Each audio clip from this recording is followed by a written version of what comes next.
Muchas gracias. Diputada Vindas, Muy buenas tardes, mi nombre es Priscila Vinda Salazar, yo soy diputada por el Partido Frente Amplio. Eh, bueno, desde antes de asumir este cargo siempre he sido activista por, eh, por temas ambientales, temas ecologistas, sobre todo el derecho al agua y pues siempre he creído en el Acuerdo de Escazú como un avance y una especie de sombrilla que dichosamente vendría a englobar muchos de los derechos que ya están conquistados en la legislación costarricense, pero que es necesario seguir avanzando y dar ese paso en firme. Disculpen que no ponga cámara porque voy camino a mi casa, pero de verdad todo un gusto y aquí estamos para lo que podamos aportar. muchísimas gracias. Jonathan, Muy buenas tardes. En primer lugar, agradecerles mucho el espacio. Yo creo que es importante que podamos conversar a fondo sobre estos temas y porque ciertamente el espacio de debate que hemos tenido en la actual Asamblea Legislativa, que apenas en mayo del año anterior asumió, el espacio de debate sobre este tema ha sido prácticamente nulo, ¿verdad? Nosotros no hemos tenido espacios de discusión a fondo, porque fue mm, la Asamblea Legislativa anterior la que básicamente tramitó el proyecto en su momento. Ok. Yo soy jefe de fracción de la bancada del Frente Amplio actualmente eh, y pues comparto con Priscila la postura de la importancia del acuerdo y sí que hemos encontrado varios de los mismos argumentos que hemos visto en otros países de América Latina cuando se discutió el acuerdo, hay como un repetir de argumentos.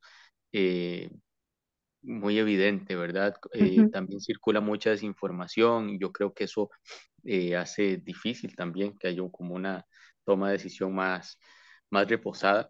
Y lo ujú, que sí hemos estado pidiendo en estos días básicamente es que lo mantengamos vivo, que no es la aprobación del proyecto, ¿verdad? ujú. Y que si fuese necesario lo regresemos en la tramitación a comisión para que esta Asamblea Legislativa dé la discusión por el fondo antes de tomar una decisión, que no lo archivemos nada más por inercia, pero bueno, vamos a ver cómo va la cosa. Muchísimas gracias, Jonathan. Carlos, Bueno, buenas noches aquí desde Chile. Yo soy Carlos de Miguel, soy el jefe de la Unidad de Políticas para el Desarrollo Sostenible de la CEPAL. Yo estoy a cargo del Acuerdo de Escazú. De hecho, estoy a cargo del Acuerdo de Escazú desde que empezamos en el 2012. Así que cualquier duda que tengan de las posiciones de países, del proceso de negociación, la situación actual, contenidos o alcances de cada uno de los párrafos y cómo llegamos a eso, digamos que me ha tocado pasar por todo ello. Eh, Así que creo que Jonathan, lo que acabas de decir es muy importante. Efectivamente, esta asamblea no ha discutido el acuerdo, viene derivado de la asamblea previa, donde, por cierto, ya hubo una votación donde en su momento se aprobó por unanimidad. Entonces, sí creo que hace falta un debate profundo sobre el acuerdo, donde se desgrane las legítimas preocupaciones que distintas personas o bancadas pudieran tener sobre argumentos, por así decirlo, un poquito serios.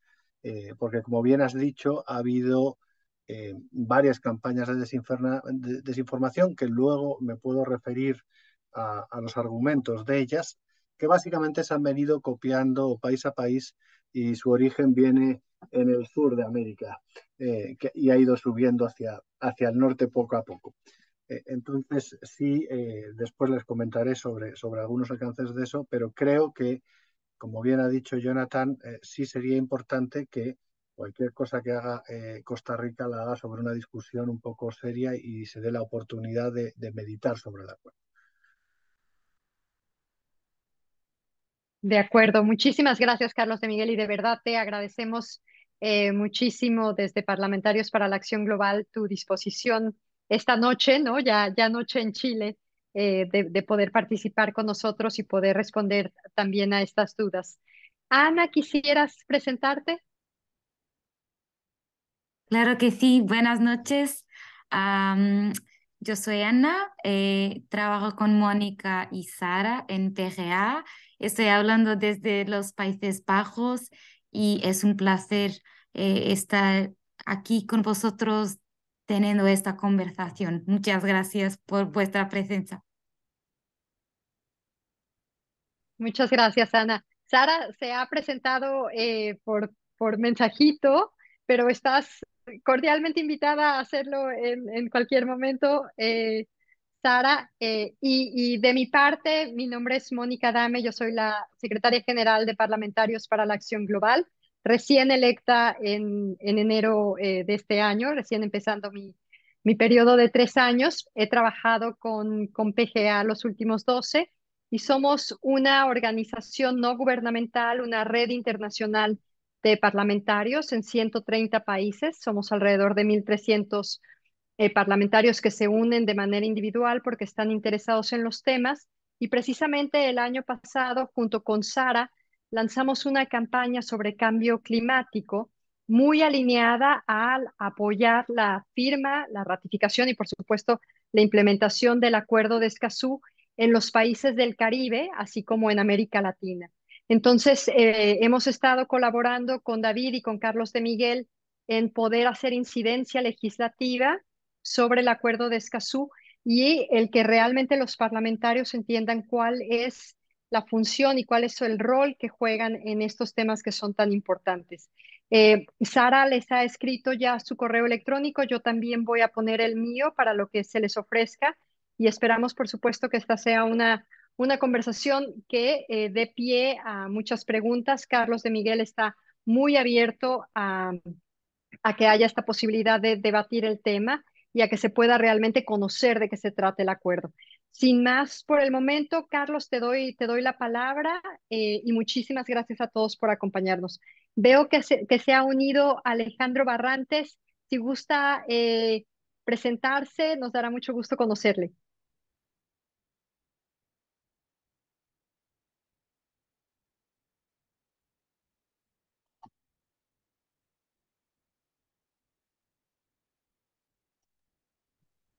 Alejandro. Bueno, si no, después, Carlos, adelante. Bueno, ok. Entonces, yo quisiera tal vez conversar un poco con ustedes del primero, del proceso del Acuerdo de Escazú, después un poco sobre los contenidos y tal vez después sobre algunas preguntas o cuestionamientos que ha habido al acuerdo eh, precisamente por estas campañas de información o desinformación sobre el mismo. Lo primero que hay que decir es que el Acuerdo de Escazú es ante todo un acuerdo de cooperación y de fortalecimiento de capacidades. Es un acuerdo que surge de una declaración en Río+20, donde la palabra clave era implementar. Esa declaración ya reconocía que los países de América Latina y el Caribe tenían notables avances respecto de el desarrollo de los derechos de acceso. Los derechos de acceso que versan en el acuerdo son el acceso a la información, la participación pública y el acceso a la justicia en asuntos ambientales. Y lo que se buscaba es garantizar esos derechos, pero que la implementación de los mismos fuese efectiva en los países de América Latina. Como ustedes saben, sobre todo en los aspectos ambientales en la región, muchas veces tenemos amplios desarrollos normativos, pero que luego en la realidad del día a día no llegan a plasmarse a cabalidad. Y ahí hubo un reconocimiento de esos avances y también de la necesidad de avanzar en la implementación. Son derechos procedimentales, es decir, lo que se está garantizando con el Acuerdo de Escazú es que los ciudadanos, y en palabras del Acuerdo de Escazú son las personas físicas o jurídicas u organizadas en forma comunitaria, tengan derecho a acceder a la información ambiental, participen en los procesos de toma de decisiones y tengan acceso a la justicia ambiental.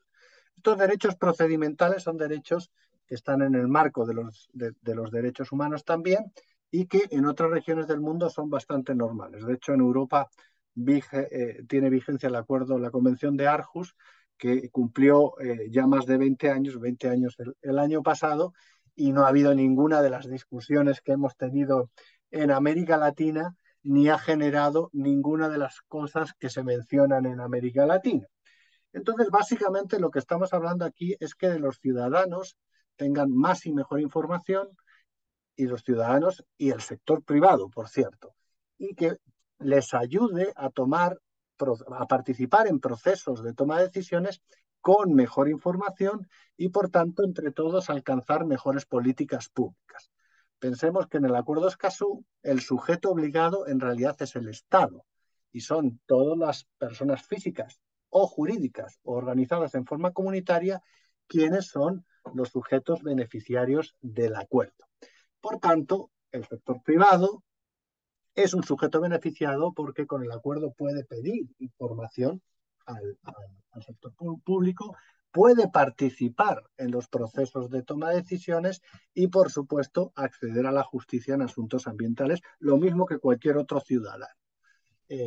Entonces, el Acuerdo de Escazú tiene sí un eje fundamental, que es precisamente enfocarse en que dentro de todas las sociedades de América Latina, y muchas veces fruto de la desigualdad existente, hay personas más rezagadas que por distintas características, por sus características de vulnerabilidad, pues tienen más dificultades de acceder a la información, de poder participar en las acciones que afectan a su entorno o de acceder a la justicia. Y por eso el Acuerdo de Escazú tiene un eje, sí, un foco en las personas y grupos en situación de vulnerabilidad.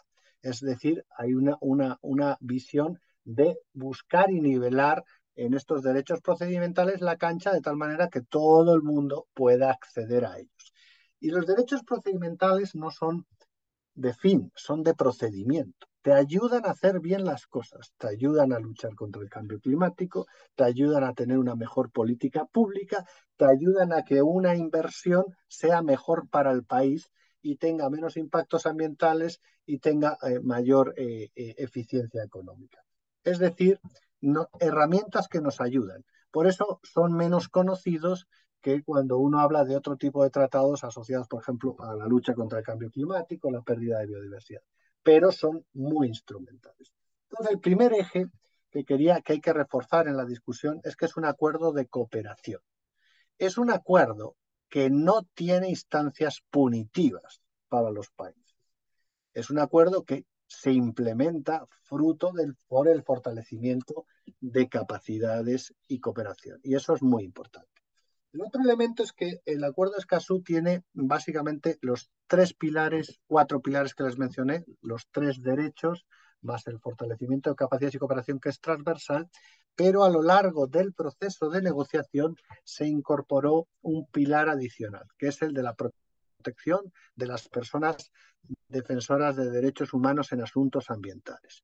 Y esto fue una decisión de los Estados parte y de la sociedad civil porque reconocieron una realidad regional. La realidad regional, que es dramática, es que es la región del planeta donde más personas que defienden el ambiente son asesinados, intimidados o amenazados. Y cuando se habla de defensores ambientales en el acuerdo, se habla por lo que hacen. No es un grupo en particular. En América Latina hay fiscales, guardaparques que son amenazados y asesinados. Yo entiendo que Costa Rica es un caso, digamos, que dentro de la región de los que menos tiene esta peculiaridad. Pero si uno ve otros países de la región, tanto servidores públicos como comunidades indígenas, como ciudadanos normales que defienden el ambiente, son amenazados e intimidados. Y por ello, a lo largo del proceso de negociación se incorporó este párrafo explícito, que por cierto es un párrafo que lo convierte en el primer acuerdo internacional que tiene provisiones específicas para abordar esto. Obviamente, en el derecho internacional, lo mismo que el reconocimiento al medio ambiente sano, que en América Latina se reconocía en muchos marcos constitucionales hacía rato, fruto precisamente de estos avances, todas estas cosas han ido avanzando. De hecho, la Asamblea General en agosto pasado, por unanimidad, con 4 abstenciones, si no recuerdo mal, reconoció el derecho humano a vivir en un medio ambiente sano. Entonces, esto en el Acuerdo de Escazú ya estaba. Entonces, digamos que estos son avances de garantías para que los ciudadanos puedan vivir mejor y para que el sector público haga mejor sus políticas públicas. Respecto del objetivo del acuerdo. El objetivo del acuerdo obviamente es implementar estos derechos sobre cooperación, pero tiene también otro componente interesante para sus discusiones. Y es que dice, con el fin de garantizar el derecho a vivir en un medio ambiente sano para las generaciones presentes y futuras y al desarrollo sostenible. Y eso también lo incorporaron los negociadores porque entendían que en América Latina obviamente hay que proteger el medio ambiente, pero que todavía es una región donde hay mucha pobreza y donde se necesita desarrollo económico. Y por tanto, se habla de garantizar el derecho al medio ambiente sano y al desarrollo sostenible porque hay que reconocer que nosotros todavía tenemos que crecer y tenemos que integrar a mucha población en ciertos niveles de bienestar que aún no tienen. Entonces, el objetivo ya se hizo cargo de eso. Luego hay otros elementos importantes en los principios para sus debates. Un principio que a mí me parece fundamental en América Latina, progresividad y no regresión.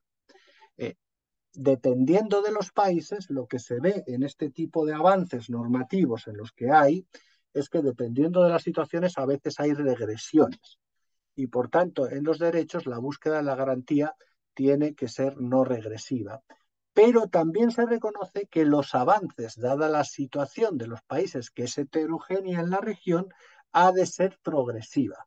Y por tanto está el principio de progresividad para la implementación del acuerdo y, por supuesto, y lo podrán ver a lo largo de los distintos artículos, en muchos casos está referido a la situación nacional, es decir, implementación sobre la base de las prioridades nacionales, que en cada país pueden variar, porque dense cuenta que este acuerdo, que se negoció por 24 países, tienes países de muchas distintas índoles, no solo en desarrollo, sino en grupos culturales, composición étnica, incluso sistemas jurídicos, porque los países anglófonos siguen el sistema de common law y en muchos casos no tienen legislación que en los latinos sí existe. Por tanto, la implementación, los principios ya te dan una guía, que es progresividad y buena fe.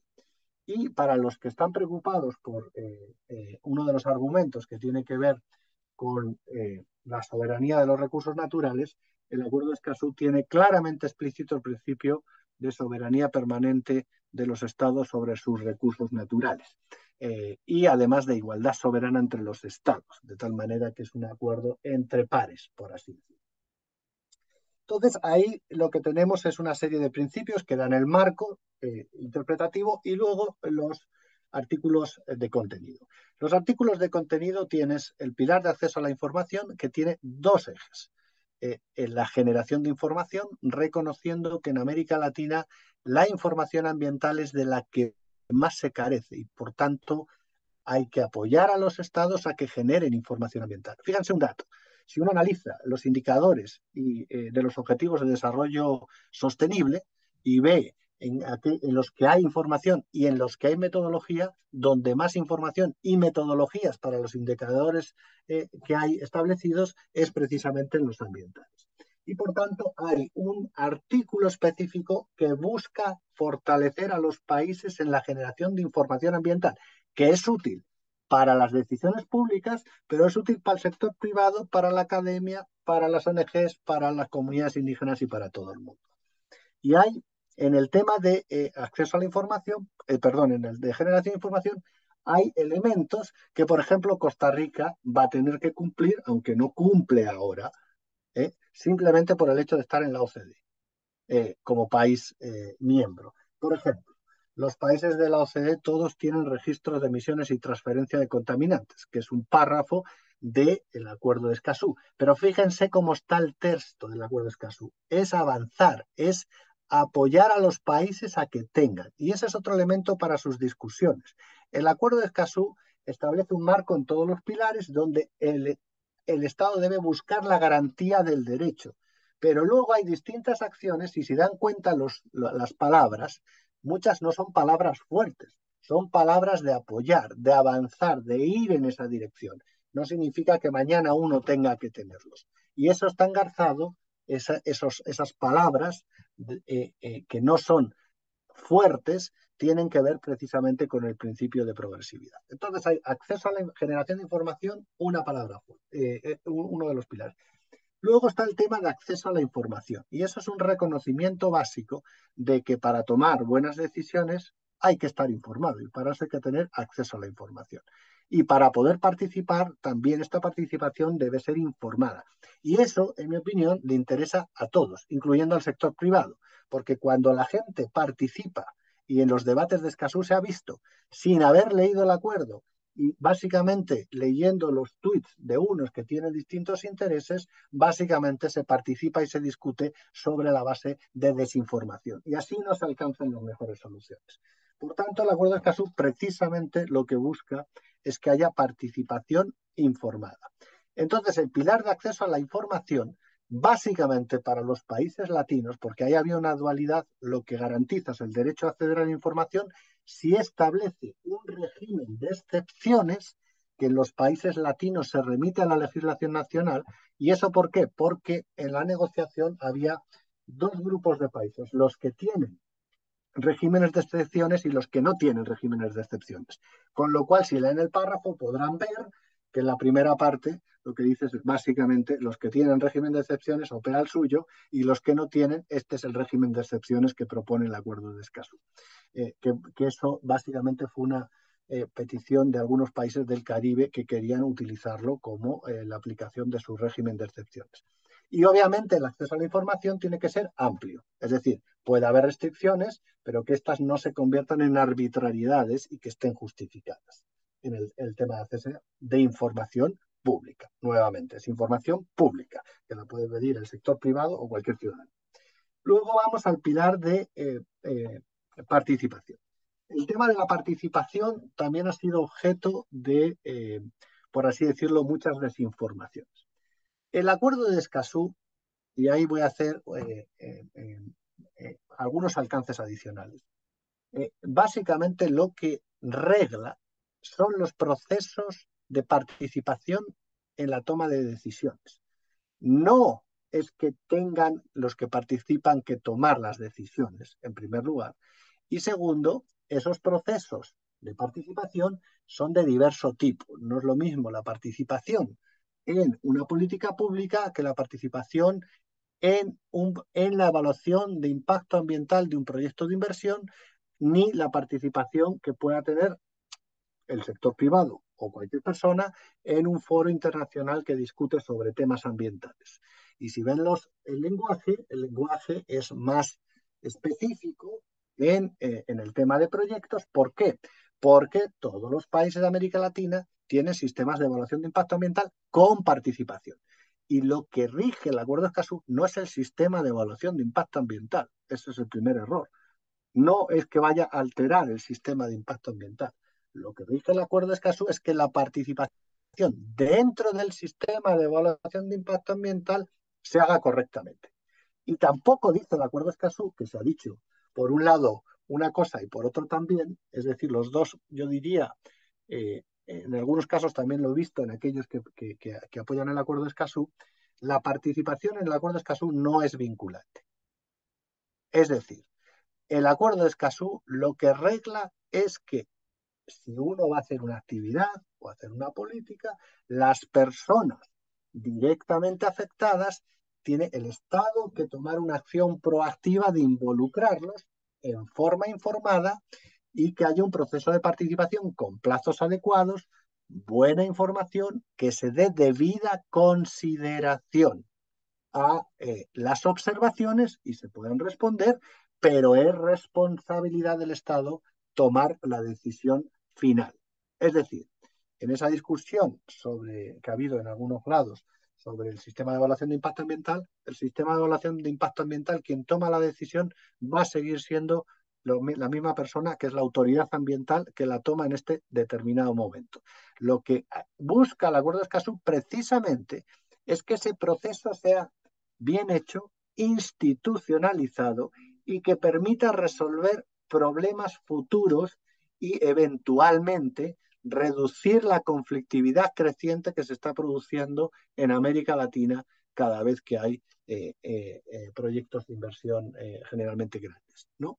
Entonces, lo que busca es involucrar a los actores sobre el principio de buena fe, que haya una buena participación, se alcancen las mejores soluciones, es el Estado el que toma la decisión, la participación no es vinculante, es incisiva y lo que se trata es de prevenir confrontaciones.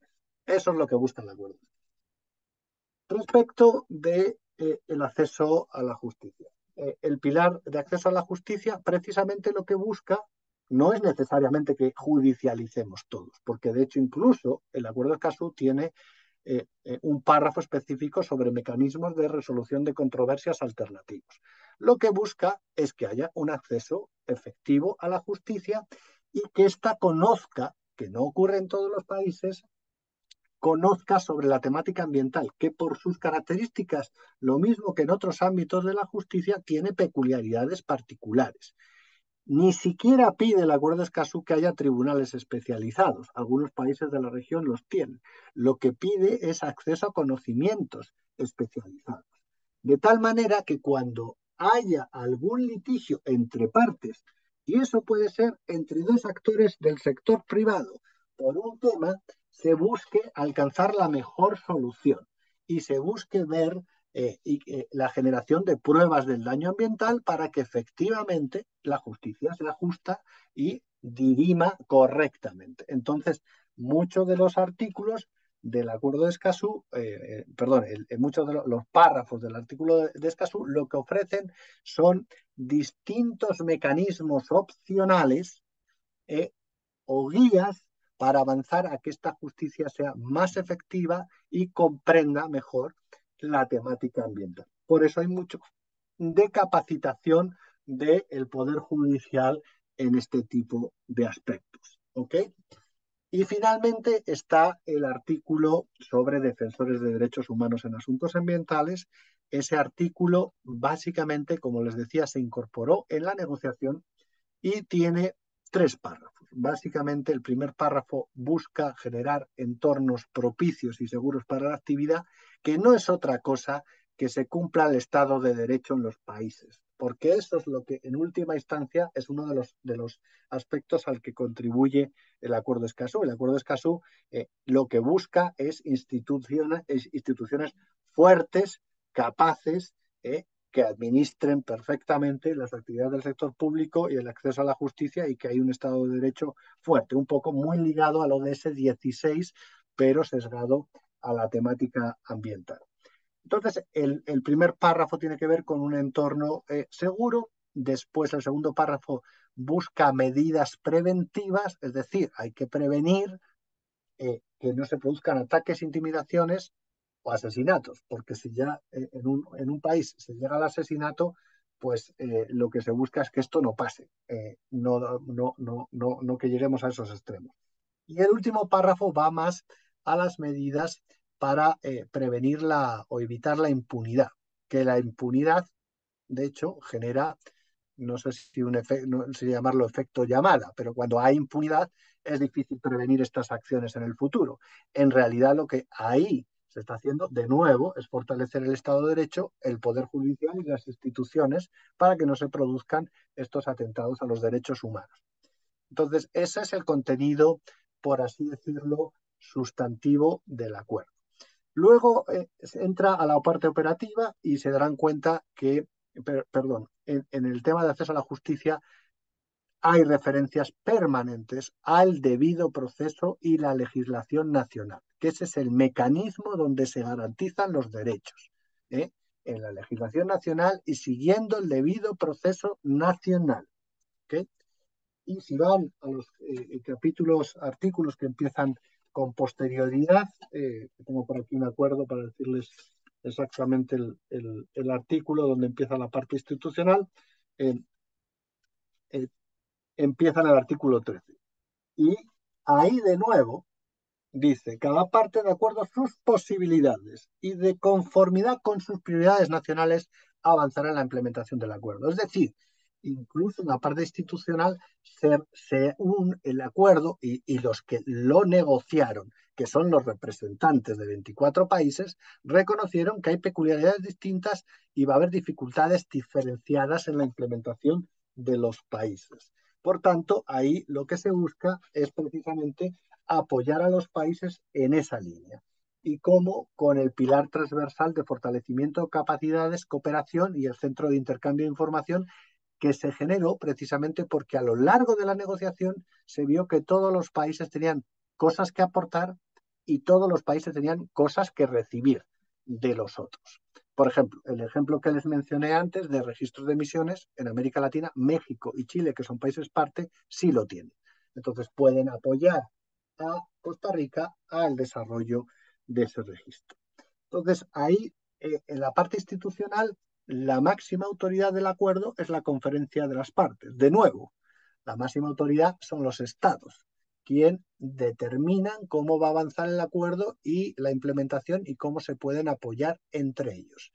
La Secretaría está por el acuerdo en la CEPAL y que, como saben, es una comisión económica para la región que lo que busca precisamente es avanzar en el desarrollo sostenible y en la integración regional. El secretario general es el de Naciones Unidas, es el depositario, es decir, es un texto, es un tratado bajo el sistema de Naciones Unidas y al ser regional, la Secretaría está en una comisión, lo mismo que la Convención de Aarhus está en la Comisión Económica de Europa, de América Latina, o muchos otros tratados de contaminación atmosférica, transfronteriza o de aguas internacionales o de transporte internacional están bajo distintas comisiones cuando son regionales. Entonces, ahí la conferencia de las partes puede establecer órganos subsidiarios.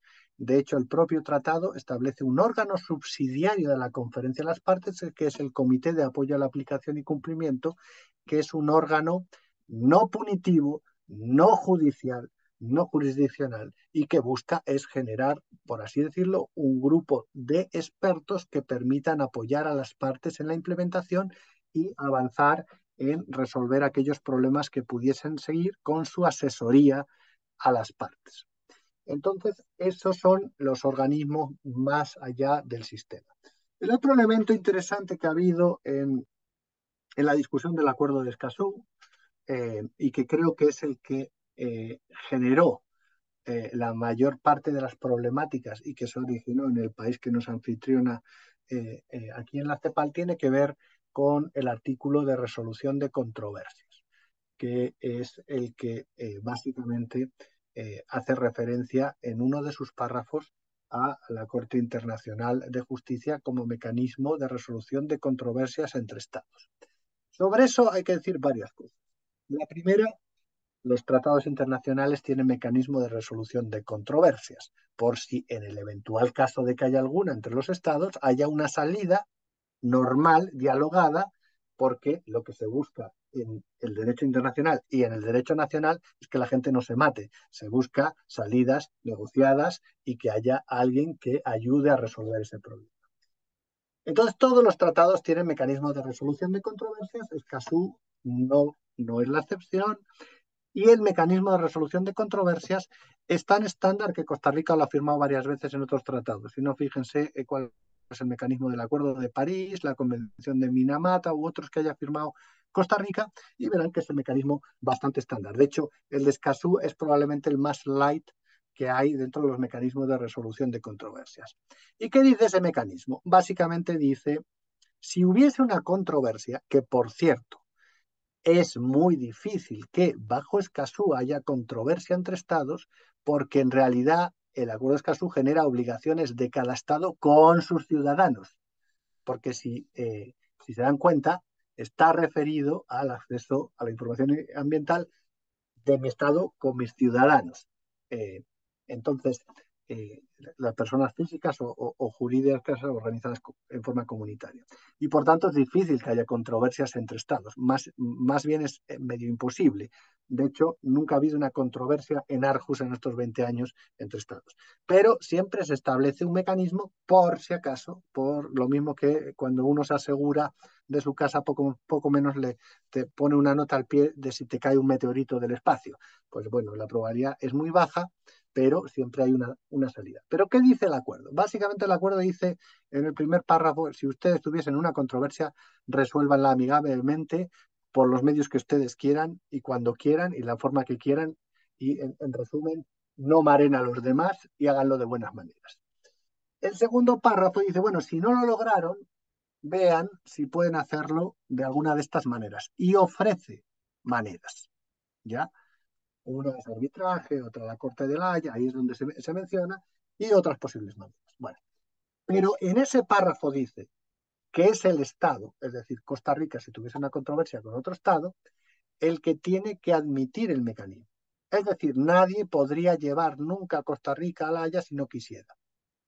Con lo cual, la preocupación que se planteó, que vino desde el sur y llegó a Costa Rica con los mismos argumentos, no es posible porque, de hecho, la propia Costa Rica podría, al momento de la ratificación, cuando deposite, decir no. Yo en este tratado, porque además así lo dice el texto del acuerdo, nunca voy a ir a La Haya. Y lo puede decir, está en el texto del acuerdo. Es decir, ni siquiera estamos diciendo nada raro, está en el texto del acuerdo, que se puede hacer eso. Con lo cual, básicamente, la resolución de controversias, primero, porque por el fondo del acuerdo no se avisora ninguna controversia. De hecho, les voy a mencionar una incidencia. Cuando se estuvo negociando eso, había una discusión si era necesario el acuerdo, tener resolución de controversias. Y de hecho, hubo un momento, la mayoría de las partes no consideraban necesario tener el mecanismo, pero hubo un ejemplo que se dio de posible controversia, que tenía que ver con el hecho de los países del anexo 1. Si ustedes ven, este es un acuerdo de América Latina y el Caribe. No entran países que no son de América Latina y el Caribe. No es un acuerdo hemisférico. Y claro, en América Latina y el Caribe, digamos que tenemos territorios que todavía son dependientes de antiguas metrópolis europeas. Entonces, se puso en ejemplo hipotético de que una se independizara y entonces, como región, sería América Latina, pero no está en el anexo 1. Y entonces, bueno, un país puede decir, no, no está en el anexo 1, no puede, y otro país dice, bueno, pero es América Latina, puede, y entonces tiene una controversia y demás. Que eso se resuelve tranquilamente en la conferencia de las partes, pero bueno. Entonces, no es un acuerdo, reitero, donde lógicamente vaya a haber controversias, y segundo, ningún Estado puede ser llevado a La Haya bajo el régimen de resolución de controversias que tiene este acuerdo. Y el resto de los elementos de la parte operativa son también estándares de cualquier acuerdo internacional. De hecho, en esa parte, y hay que ser súper franco con todo, sí hay un elemento que se ha planteado en las discusiones del acuerdo de Escazú, que no la he visto en Costa Rica, pero eventualmente sale, que tiene que ver con la no admisión de reservas. De todo lo que se ha discutido del acuerdo de Escazú, eso sí es cierto. El acuerdo de Escazú no admite reservas. Y se preguntarán por qué. Y hay varias razones, porque en la negociación se discutió si se admitían reservas, si no se admitían reservas o si no se incorporaba el acuerdo. Entonces, fíjense, el acuerdo de Escazú se negoció en una fase preparatoria de 2 años, más 4 años de 9 rondas de negociación con muchísimas reuniones de trabajo, reuniones intersesionales por 24 estados, sus cancillerías, sus jurídicas, sus ministerios del ambiente, en algunos casos ministerios de justicia y otros que llegaron a ese texto. Es decir, muchas de las cosas que eventualmente se han podido decir, ustedes piensan que no se discutieron por todas las partes, viendo la amplitud de distintos países que había. Todo eso se ha discutido, incluyendo el tema de las reservas. Y cuando se discutió el tema de las reservas, había una cosa súper clara. Este acuerdo se aprobó párrafo por consenso de 24 países. Más allá del liderazgo de alguno otro, por cierto, Costa Rica fue un país de los que lideró todo el proceso, por eso realmente es un poco, yo diría, es una verdadera lástima que Costa Rica no solo no esté ya como país parte, sino que siga liderando el proceso. Precisamente por las credenciales que Costa Rica históricamente ha tenido en los temas de derechos humanos y en los temas de protección ambiental como elementos que le han ayudado a su desarrollo. Entonces, pero dicho esto, en esa negociación se negoció todo por consenso. Eso significa, y ustedes saben la regla del consenso, muchas veces la regla del consenso te llega al mínimo común denominador, porque básicamente para llegar al consenso se ceden en posiciones. Probablemente pudo haber artículos más ambiciosos, pero lo que se buscaba es que todos quedasen satisfechos por un lado e insatisfechos por otro. Es decir, que hubiese que ceder cosas, pero a cambio de que otras cosas quedasen. Entonces, el acuerdo de Escazú es un piso común que permite a todos los países avanzar más, pero te genera un campo común en una región que quiere avanzar conjunta y es un piso, por así decirlo, que te da un tope mínimo, pero países como Costa Rica pueden llegar mucho más lejos porque de hecho todas las provisiones o muchas provisiones están en el formato progresividad donde tú puedes continuar avanzando.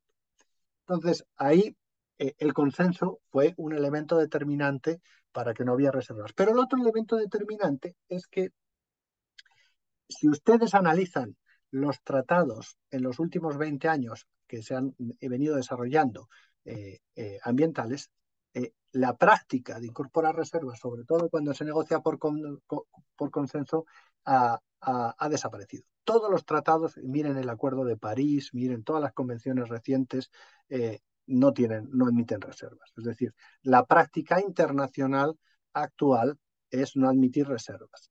Creo que para mí lo más importante es que se negoció por consenso y por tanto si todos han consensuado llegar a ese texto después de tantas rondas, parece lógico que no haya reservas.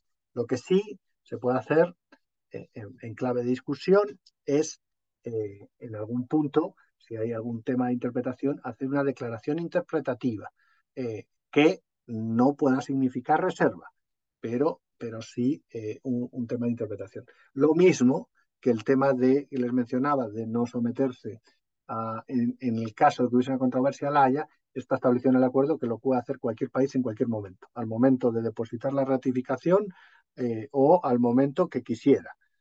Entonces, ese argumento, en cualquier caso, ya está recogido en el propio acuerdo y, por tanto, debiera simplemente desarticularse con el mero hecho de que si ese es el problema, Costa Rica podría perfectamente ratificar e incorporar ese tema cuando haga el depósito en la sede de Nueva York. Es más, esa puede ser, si llegasen a votar y aprobarlo, que ojalá fuera así en algún momento, incorporarlo en los comentarios de la Cámara para que sea depositado de esa determinada manera. Por cierto, que la CEPAL estamos para apoyarles en el proceso, cualquiera sea su decisión en el proceso hasta el final. Entonces, yo creo que esos son los elementos que se han discutido. Un poco les he dado el panorama, tratando de entrar en algunas de las preocupaciones que ha habido a lo largo de las discusiones. Creo que esas han sido las más importantes. Hay una que probablemente quisiera entrar, que también se ha discutido en Costa Rica. Curiosamente es un país que tiene ese tema en su normativa, en otros no existe, que es el tema de la reversión de la carga de la prueba, que está mencionado en el artículo 9 sobre acceso a la justicia. Bien. Lo primero que hay que decir es que el artículo 8, el artículo 9 es el de defensores. El artículo 8.3, si no recuerdo mal, que lo menciona, y si lo leen claramente, en ningún caso ni obliga a establecerla ni a aplicarla. De hecho, Costa Rica la tiene. Costa Rica es uno de los países que tiene. Y además se menciona la reversión de la carga de prueba o la carga dinámica de la prueba. ¿Por qué? Porque Argentina tiene carga dinámica de la prueba. Entonces, lo que se busca con esa numeración es facilitar la producción de prueba de daño ambiental. Es decir, llegar a que la justicia haga bien su trabajo con buena información. Y por tanto, en estos procesos que, ojo, no son procesos en los que se busca dirimir entre distintas partes, digamos, qué es lo que está pasando. Normalmente se aplica la reversión de la carga de la prueba cuando una de las partes tiene mayor capacidad de proveer esa prueba. Y a mí, por ejemplo, en esa discusión me ha sorprendido algunos de los argumentos, porque en el hipotético caso, imaginémonos que tenemos dos empresas, una aguas arriba y otra aguas abajo. La de aguas abajo es una cervecera, la de aguas arriba es una productora de cualquier cosa, una curtiembre, y contamina eventualmente se le acusa de que contamina el agua. La cervecera, sector privado, para que no nos vayamos a la sociedad civil. Sector privado, la acusa que contamina el agua. Bueno, probablemente si no hay contaminación causada por esa fuente, porque muchas veces la contaminación ambiental es difusa y es acumulativa por distintas fuentes y se está acusando a una cuando es un efecto acumulativo, está en el mejor interés de la propia empresa que ha sido acusada de mostrar las pruebas de que no está cumpliendo para teniendo información propia de mejor calidad, demostrar que no es. Pero en cualquier caso, eso lo tiene que aplicar un juez en el proceso y determinar que se puede aplicar esto. No es que generalmente, es caso a caso y en el debido proceso de cada país. Y de nuevo, el acuerdo de CASU no ni obliga a establecerla ni aplicarla. De hecho, ese es un avance, lo mismo que en distintos ramos de la justicia hay avances en la justicia ambiental. Generalmente los países han ido progresivamente avanzando en incorporar esto que, como les decía, en el caso costarricense, si no recuerdo mal, en la ley de biodiversidad está recogido. Y hay otros países que lo tienen también recogidos en sus marcos normativos y por eso está escrita como está, porque hay otros países que no la tienen. Entonces, ese probablemente es el otro elemento que, que, que ha salido en las discusiones, pero yo diría que con el sector privado la mayor discusión tiene que ver con el sistema de evaluación de impacto ambiental y con el tema de licenciamiento, y ahí creo que hay varios errores que me gustaría de nuevo enfatizar. El acuerdo de CASU no regula el sistema de evaluación de impacto ambiental, porque en cada país, de hecho en Europa, hay una convención específica sobre el sistema de evaluación de impacto ambiental, ¿eh? Y establece qué tipo de empresas tienen que tenerlo, de qué tamaños, de qué tal y cual. En América Latina, eso cada país lo tiene regulado y si ustedes analizan, hay algunos países que no tienen, de hecho, y si ustedes analizan, los que tienen sistema de evaluación de impacto ambiental, todos tienen una parte de participación en el proceso. Y lo que se ha visto, y la experiencia de CEPAL ha sido, que en la región generalmente hay cada vez más conflictividad en los procesos para avanzar en los proyectos, que genera costos cada vez más crecientes, tanto para las empresas como para el Estado como para los ciudadanos. Y por tanto, hacer las cosas de mejor manera, con un debido proceso que esté mejor reglado y que permita que la gente, por así decirlo, genere confianza y empatía en el proceso, permite que al final la solución que tome el Estado sea mejor para todos y todos puedan por lo menos entender. Probablemente la solución que tome el Estado a algunos no le gustará y a otros sí les gustará, pero por lo menos que sientan que han sido escuchados y respondidas sus digamos, apreciaciones. Y ojalá con buena información, que ese es el elemento, a mi juicio, general de mayor importancia. Porque, de nuevo, nosotros que estamos en Sudamérica, basados donde, por ejemplo, la minería es una actividad muy importante, lo que se está generando es una animadversión sobre un sector cuando hay dentro del amplio rumbo de actividades mineras empresas que lo hacen muy bien, que siguen los procedimientos, que buscan la licencia social, que buscan lo mejor, sabiendo que la actividad minera, obviamente, como cualquier actividad humana, tiene impacto. Y en el otro extremo tenemos actividades ilegales que matan hasta funcionarios públicos cuando intervienen y tratan de defender la legislación vigente ambiental y otra.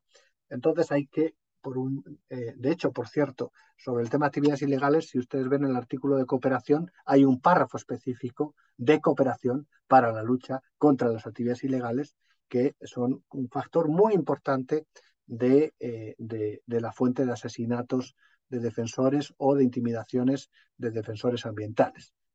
Hay una bolsa muy importante de las razones de la situación actual en América Latina. Entonces, eso yo creo que con eso mencionarles lo que es un poco el acuerdo y las dudas que hemos venido escuchando.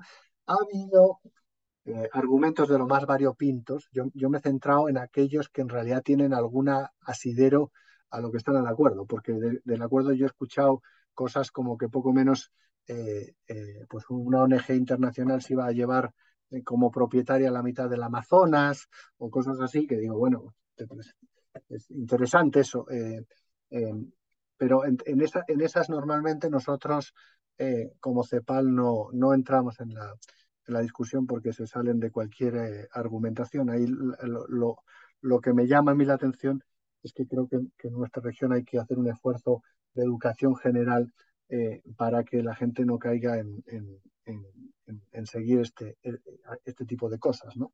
Y luego, con respecto al acuerdo, y creo que esto es ya también importante para Costa Rica, el acuerdo de Escazú sigue avanzando. Es decir, cuanto antes esté Costa Rica entre los que lideran o construyen, es mejor, porque el acuerdo de Escazú no para.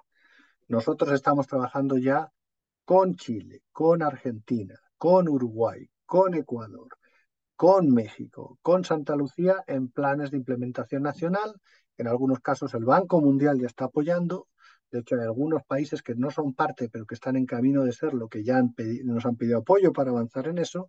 Y se está avanzando en mejorar las cosas con el apoyo del sistema de Naciones Unidas completo, porque está trabajando el PNUMA, el Alto Comisionado, cada uno en función de sus competencias. En muchos países los country teams del coordinador residente, pero la banca de desarrollo ya ha tenido varias actividades con nosotros, desde el BID, el Banco Centroamericano o el Banco Mundial, y el Banco Mundial de hecho está apoyando directamente a algunos países con la implementación. Y, por ejemplo, nosotros con otros socios ya estamos apoyando a países del Caribe en el desarrollo de sistemas de información ambiental de los que ellos carecen, que no es el caso normalmente de países de América Latina. Así que el acuerdo de Escazú sigue avanzando, se sigue construyendo, hemos tenido ya una conferencia de las partes y seguirán. Entonces ahí es importante, de nuevo, que Costa Rica ojalá esté conduciendo, porque es un acuerdo de cooperación y entonces el que guíe y generar, estar en la construcción, pues miran las prioridades y los énfasis que hay. Y a nivel internacional también distintas cooperaciones están apoyando a distintos países. Yo sé que la cooperación francesa y alemana están apoyando a varios países y ha generado, bueno, hay mucho interés desde la Unión Europea y otros organismos internacionales. Y bueno, la PGA también está, por supuesto, apoyando, que ha facilitado esta actividad, pero hay mucho movimiento que la CEPAL conoce mucho de ello, pero hay otro que ni siquiera nosotros estamos al corriente, porque la realidad es que el acuerdo de Escazú, en mi opinión, versa sobre cosas que nadie se puede oponer, en mi opinión, eh, y que de hecho me ha sorprendido mucho los debates que ha habido porque los países que avanzaron en esto antes, luego si queréis podemos avanzar de por qué surgieron estas preocupaciones y el origen, pero los países que han ratificado, si ustedes analizan, eh, el Uruguay fue por unanimidad, la Argentina fue por unanimidad, bueno, fue por unanimidad del Senado, 4 comisiones y en diputados hubo 2 votos en contra. México fue por unanimidad. En Chile, después, que fue el origen de algunas de las cosas que han salido y el origen probablemente de todo esto, después de que hubo el cambio de administración y se adhirieran, también las bancadas, incluso del anterior presidente que no quiso, votaron en su mayoría a favor.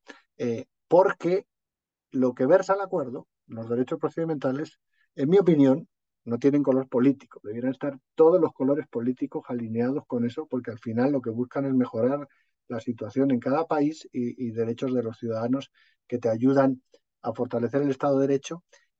Y ahí sí nosotros tenemos, y quienes nos mandamos, las correlaciones que hay entre buen Estado de Derecho, buena información y en capacidad de absorción tecnológica, en mejor desempeño económico, en mejor desempeño ambiental. Entonces, esto es como una herramienta para hacer mejor las cosas. Así que yo lo dejaría así, pero obviamente cualquier pregunta quedo abierto a las preguntas. No, muy agradecido, don Carlos. Me parece, bueno, será muy útil. Doña Sonia tuvo que dejarnos porque me dice que estaba afectada de salud, que logró estar ahora, pero que se comenzó a sentir mal de nuevo. Pero bueno, que está muy agradecida, me acaba de escribir acá el chat.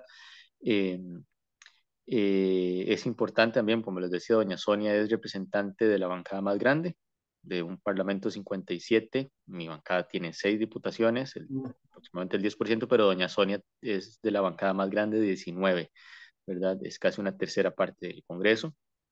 Eh, También decirles que la situación es esta, la que ustedes ven, hay un interés lamentablemente muy limitado eh, dentro de la campaña para las elecciones presidenciales.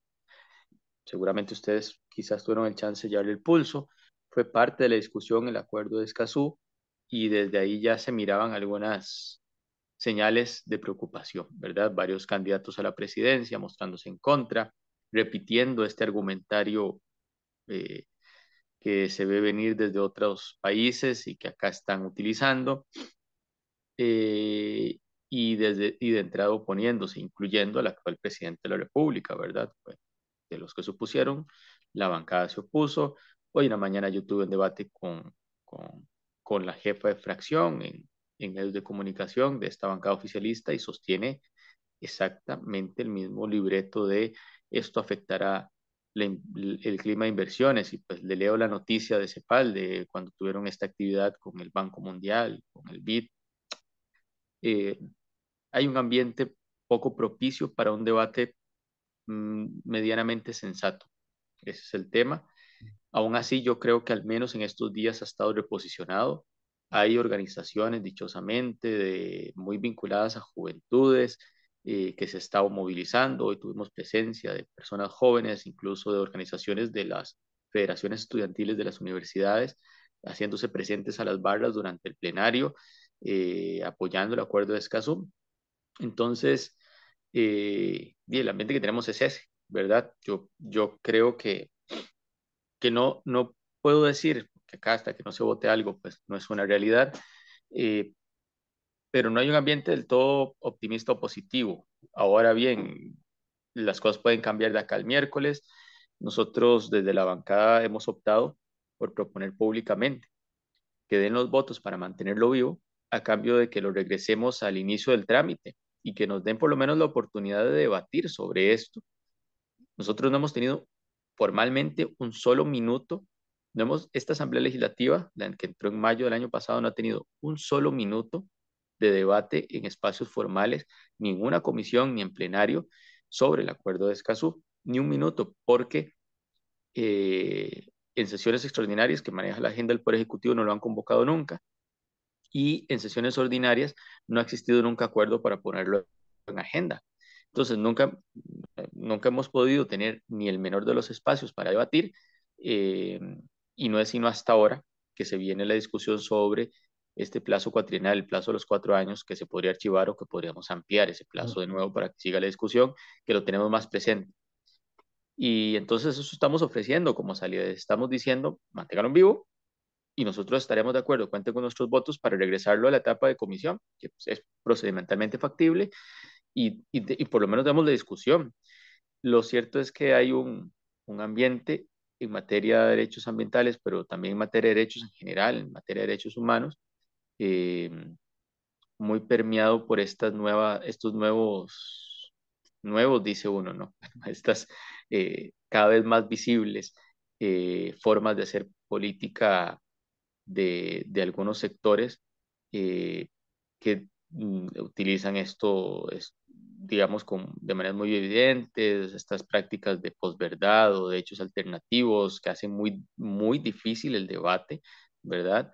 Eh, entonces han terminado impulsando como este mismo discurso. O sea, cada una de las cosas que usted mencionaba son cosas que yo he escuchado acá, que he intentado debatir, eh, para que imaginen ustedes el nivel de la discusión. Es que acá yo he escuchado incluso a cámaras sostener que es peligrosísimo que tengamos la obligación, que bien lo decía usted, no es una obligación, de establecer la inversión de la carga de la prueba. Pero Costa Rica tiene esto, no en materia penal, pero en materia No, en materia ambiental, penal. cuando va a la vía ¿Sí? civil, sí, ¿Mm? desde hace años, ¿verdad? Hay jurisprudencia, hay legislación y lo sostienen. Entonces, claro, cuando usted explica, pero ¿cómo si Costa Rica ya esto lo hace? Ya esto ocurre. No, no, no. Nos discute lo mismo con las medidas cautelares. ¿Cómo vamos a permitir que existan medidas cautelares? Ya existen, porque ya las tenemos, porque, y yo hasta les he presentado casos específicos donde organizaciones han ido, han solicitado medidas cautelares, se las dan, pero digamos el nivel de debate está puesto en esos términos tan propios lamentablemente, de estos tiempos. Lo que yo creo es que al menos no habría que perder. Sea, a mí lo que más me preocuparía, bueno, me preocupa mucho que se archive, naturalmente, no es algo que me alegre, pero me preocuparía más que se archive y que no pase nada y que no haya discusión nacional Mm. y que no tengamos visibilidad al respecto, ¿verdad? De un debate que es importante. Entonces, bueno, al menos intentar Sí, hacer visible. Jonathan, una mención, porque Ujú, es interesante ese del tema que sacaba la inversión. Bueno, el acuerdo de Escazú entró en vigor ya hace año y medio, ujú. y a los países que son parte desde hace año y medio les ha pasado algo. Ah, no, O los que están en la Convención de Aarhus desde hace de más de 20 años. O sea, es un tema de evidencia empírica. claro, No es que ese miedo se elimina por el mismo hecho de que, bueno, el acuerdo está en vigor, está operando, en Europa hay uno similar, está operando, y no ha habido ninguna discusión de ese tipo, ni es que hayan cambiado las inversiones. De hecho, las inversiones no van a un país, normalmente ni siquiera es la legislación ambiental la que determina dónde se localizan las amenazas. Normalmente son si las reglas de juego funcionan, si hay certidumbre jurídica, hay una serie de factores que van mucho antes incluso de la legislación ambiental. La claro. capacidad el nivel educativo de la mano de obra, y eso está estudiado internacionalmente. Entonces, eh, la discusión, el problema que tenemos, efectivamente, como bien has dicho, es que no hay una discusión seria. No hay interés en tener una discusión que se discuta lo que se está discutiendo. Eh, Eso, y eso efectivamente impide llegar a acuerdos, eh, porque estás discutiendo sobre peras y manzanas cuando sí, sí, no ese es el tema. sí, Pero sí, yo creo que esa es la estrategia, hay que seguir, hay que generar los espacios. Nosotros en la CEPAL como Secretaría hemos estado siempre abiertos a, cuando nos solicitan a poder contar el proceso, el contenido, la discusión. En Costa Rica eh, no solo hay negociadores del proceso que conocen perfectamente el acuerdo, sino que hay suficientes abogados ambientales de mucha calidad internacional que también lo conocen. Es decir, ujú, la discusión técnica, hay capacidad instalada en Costa Rica perfectamente para discutir y para presentar todo lo que yo he presentado. Lo que pasa es que a veces tiene que venir alguien de afuera o además para contarlo. Pero Costa Rica fue uno de los que negoció todo el proceso y estuvieron involucradas, de hecho, distintas administraciones. ujú, Entonces, eso, lo preocupante es lo que mantiene, lo que mencionas. Y es que, pues, si se van a discutir las cosas, cualquier cosa que se discuta a base de tuit y sobre información que no tiene nada que ver con lo que se está discutiendo, pues así es difícil llegar a acuerdos. Entonces, pero yo creo que ojalá las bancadas tuviesen eh, las ganas de tener una discusión sobre eso y que en las 1000 urgencias que probablemente tengan las distintas bancadas por las distintas situaciones que tenemos ahora en la región, bueno, pues se den un pequeño espacio para por lo menos hacerse el tiempo para que en el futuro poder discutirlo, que es la propuesta tuya de, bueno, discutámoslo tranquilamente en el futuro cuando haya mejor oportunidad. Sí, sí, sí, sí. Sí, ahora tenemos un deterioro en el debate, evidentemente. O sea, ya tenemos incluso a un diputado del ala, digamos, más conservadora diciendo, literalmente, esto se lo leo también porque creo que es de interés para ustedes enterarse, que el acuerdo de Escazú busca darle poder a los comunistas hasta que puedan expropiar Bueno, empresas. Es bueno una frase de él. ahí hay un argumento que sí les puede servir. La Conferencia Episcopal del Perú apoyó el Acuerdo de Escazú, los jóvenes Sí. católicos también, y nosotros hemos tenido ya varias actividades con distintos grupos religiosos que Ujú. convocaron, donde yo participé en una que me invitaron, había un rabino, un imán, un arzobispo y el líder de la comunidad evangélica de un país determinado, donde se discutió precisamente y todos apoyaban. Y de hecho, el acuerdo de Escazú está súper alineado en muchos aspectos con la encíclica del Laudato Si, Claro. del Papa actual. Entonces, también desde ese punto de vista, a mí me sorprende eh, que algunas bancadas de corte más cristiano, donde ha habido apoyo explícito, eh, Sí, sí. eh, avancen por ahí. Pero en cualquier caso, si quieren discutir desde esa óptica, también, como yo soy católico, te podemos discutir desde esa perspectiva si fuera el caso. Sí, no. No, agradecerle mucho. Yo no quisiera robarles más tiempo. Eh, Voy a poner, como ustedes decían, a disposición del resto de la asamblea la posibilidad de plantearles consultas. Voy a escribirlo ahora mismo en el chat que tenemos de todos los diputados y diputadas y para ver si ocurre. Ojalá que la discusión fuese así, en términos más razonables y podamos debatir, pero bueno, yo creo que la esperanza toca sostenerla en estas condiciones y al menos dar la lucha. Yo no, lo que no quisiera es que el acuerdo de repente perezca en el más absoluto silencio en un país que históricamente ha estado a la vanguardia en materia de legislación ambiental y que ahora pues vivimos tiempos complicados para esto, ¿verdad?